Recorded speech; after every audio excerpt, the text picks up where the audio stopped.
નમસ્કાર વિદ્યાર્થી મિત્રો, મારી યુટ્યુબ ચેનલ સંજય પટેલમાં આપ સૌનું હાર્દિક સ્વાગત છે. મિત્રો, આજના વિડીયોની અંદર આપણે ધોરણ 7 વિષય છે સંસ્કૃત, જેનો પાઠ 2 જેનું નામ છે વાર્તાલાપ, કે જે સત્ર 2 ની અંદર આવે છે. તો આ પાઠના સ્વ અધ્યયન પોથીના પ્રશ્નો અને તેના જવાબો વિશે શીખવાના છીએ. વિદ્યાર્થી મિત્રો, જો તમે મારી ચેનલમાં નવા હોય તો મારી ચેનલને જરૂરથી સબસ્ક્રાઇબ કરો. વિડીયો સારો લાગે તો લાઈક કરો, શેર કરો અને બેલ નોટિફિકેશન ઓન કરો, જેથી મારા આગળના નવા વિડીયો પણ આપને મળતા રહે. તેમજ વિદ્યાર્થી મિત્રો, આ વિડીયો છે તે નમૂનારૂપ વિડીયો છે. અહીં આપેલા જવાબો છે તે નમૂનારૂપ છે. તમે તમારી જાતે લખવાનો પ્રયત્ન કરશો તો સારું. ન સમજાય તો આ વિડીયોનો ઉપયોગ તમે કરી શકો છો.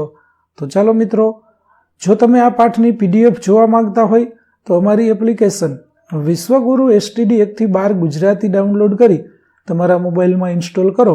જે તમે શરૂ કરશો તો તમને આ પ્રકારે જોવા મળશે, જેમાં સ્વ અધ્યયન પોથીની અંદર ધોરણ બતાવશે, ધોરણ પસંદ કરશો એટલે વિષય બતાવશે, વિષય પસંદ કરશો એટલે પાઠનું નામ બતાવશે. જેમાં તમે વિડીયો ઉપર ક્લિક કરશો તો તમને વિડીયો જોવા મળશે અને PDF ઉપર ક્લિક કરશો તો તમને PDF જોવા મળશે. તો આશા રાખું છું અમારી એપ્લિકેશન આપ સૌને ગમશે. જરૂરથી ડાઉનલોડ કરજો, જે એકદમ ફ્રી છે. કોઈ પણ પ્રકારના ચાર્જ વગર તમે વિડીયો અને PDF જોઈ શકશો. તો ચાલો મિત્રો, હવે આપણે શરૂ કરીએ પાઠ 2 વાર્તાલાપ. પ્રશ્ન 1 છે, નીચેના શબ્દોનું અનુલેખન કરો. તો વિદ્યાર્થી મિત્રો, અહીં આપણને જે વાક્યો આપેલા છે તે વાક્યોને આપણે જોઈ અને ફરીથી લખવાના છે.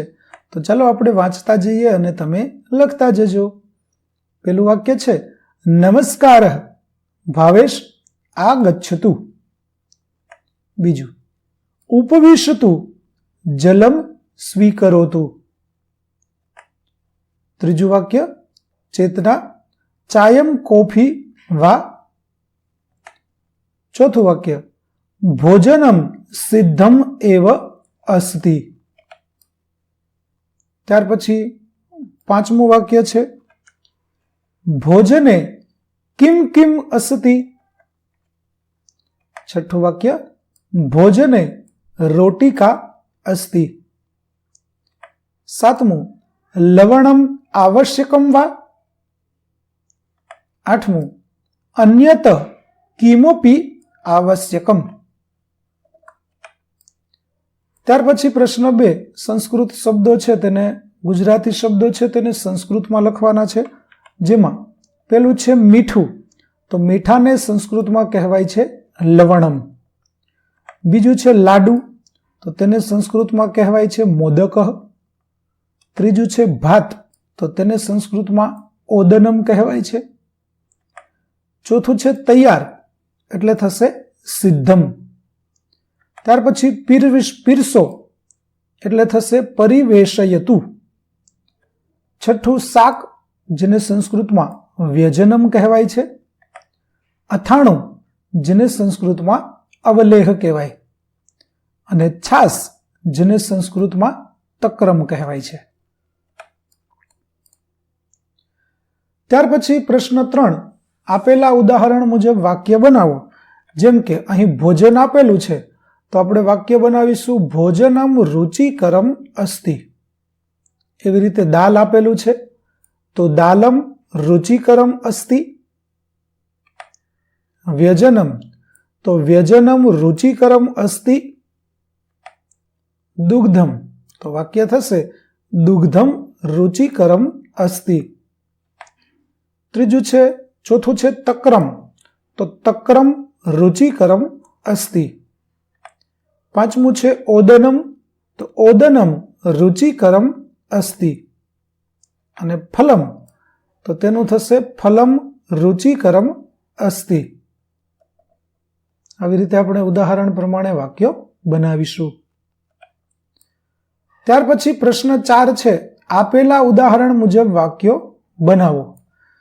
જેમ કે ઉદાહરણ છે આસનમ, તો વાક્ય છે આસન ગ્રહણમ કરોતુ. એવી રીતે જલમ, તો જલમ ગ્રહણમ કરોતુ. પુષ્પમ તો તેનું વાક્ય થશે પુષ્પમ ગ્રહણમ કરોતુ. ત્રીજું છે દાનમ તો તેનું થશે દાન ગ્રહણમ કરોતુ. ત્યાર પછી છે ધનમ તો તેનું થશે ધનમ ધન ગ્રહણમ કરોતુ. ત્યાર પછી પર્ણમ તો તેનું થશે પર્ણ ગ્રહણમ કરોતુ. છઠ્ઠું છે પુસ્તકમ તો તેનું વાક્ય થશે પુસ્તક ગ્રહણમ કરોતુ. સાતમું છે ઉપનેત્રમ તો તેનું થશે ઉપનેત્ર ગ્રહણમ કરોતુ.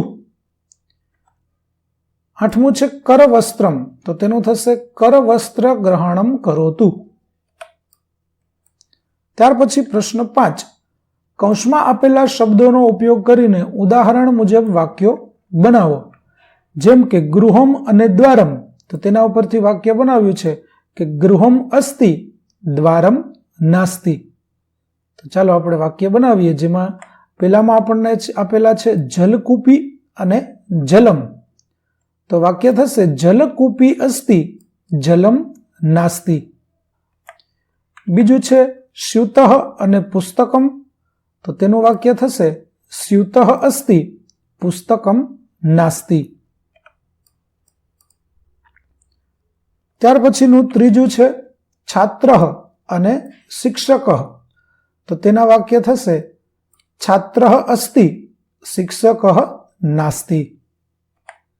ત્યાર પછી છે માતા અને પુત્ર તો તેનું વાક્ય થશે માતા અસ્તિ પુત્ર નાસ્તિ. ત્યાર પછી છે નેત્રમ અને ઉપનેત્રમ તો તેનું થશે નેત્રમ અસ્તિ ઉપનેત્રમ નાસ્તિ. ત્યાર પછી ઘટી યંત્રમ અને સમય તો તેનું થશે ઘટી યંત્રમ અસ્તિ સમય નાસ્તિ. ત્યાર પછી પ્રશ્ન નંબર 6, કૌંસમાં આપેલા શબ્દોનો ઉપયોગ કરીને ઉદાહરણ મુજબ વાક્યો બનાવો. તો ચાલો આપણે વાક્ય બનાવીએ, જેમાં પેલું ગણેશ અદ્ય સ્વતંત્રતા દિવસ अस्माकं विद्यालयस्य आचार्यः ध्वजारोहणं करिष्यति. महेश अस्माकं ध्वजः त्रिवर्णः अस्ति. गणेश कथं त्रिवर्णः? महेश अस्माकं ध्वजे त्रयः वर्णाः सन्ति अतः त्रिवर्णः. गणेश एते त्रयः वर्णाः के सन्ति? महेश अरे केसरवर्णः श्वेतः हरितः. गणेश अस्माकं ध्वजे एते त्रयः वर्णाः किं सूचयन्ति? महेश केसरवर्णः शौर्यस्य श्वेतः सत्यस्य हरितवर्णः च समृद्धे सूचकः अस्ति. गणेश ध्वजस्य मध्ये नीलवर्ण किम अस्ति? महेश ध्वजस्य मध्ये नीलवर्णम अशोक चक्रम अस्ति. तो આવી રીતે ખાલી જગ્યાઓ છે તે આપણે પૂરીશું. ત્યાર પછી વિદ્યાર્થી મિત્રો અહીં તમારા ઘરમાં બનતી વાનગીઓ છે તેની યાદી તમારે બનાવવાની છે અને તેને સંસ્કૃતમાં શું કહેવાય છે તે તમારા શિક્ષકની મદદથી તમારે શોધીને લખવાનું છે. જેમ કે આપણા ઘરે રોટલી બનતી હોય તો તેને સંસ્કૃતમાં રોટિકા કહેવાય છે, અથાણું હોય તો તેને અવલેહ કહેવાય છે, દાળ બનતી હોય તો તેને દાલમ કહેવાય છે, ભાત બનતા હોય તો તેને ઓદનમ કહેવાય છે, શાક બનતું હોય તો તેને વ્યજનમ કહેવાય છે, છાશ બનતી હોય તો તેને તકરમ કહેવાય છે. આવી રીતે જુદી જુદી વાનગીઓ છે તે તમારા ઘરે બને તેને તમારે સંસ્કૃતમાં અહીં લખવાની છે. તો વિદ્યાર્થી મિત્રો અહીં આપણો પાઠ 2 વાર્તાલાપ ના સ્વઅધ્યયન પોથીના પ્રશ્નો અને તેના જવાબો પૂરા થાય છે. આગળના પાઠના સ્વઅધ્યયન પોથીના પ્રશ્નો અને તેના જવાબો મેળવવા માટે મારી ચેનલને જરૂરથી સબસ્ક્રાઇબ કરો. તેમજ PDF જોવા માટે પ્લે સ્ટોરમાંથી અમારી એપ્લિકેશન વિશ્વગુરુ STD 1-12 ગુજરાતી ડાઉનલોડ કરો. ફરી મળીશું આપણે નવા વિડીયો સાથે. ત્યાં સુધી આવજો.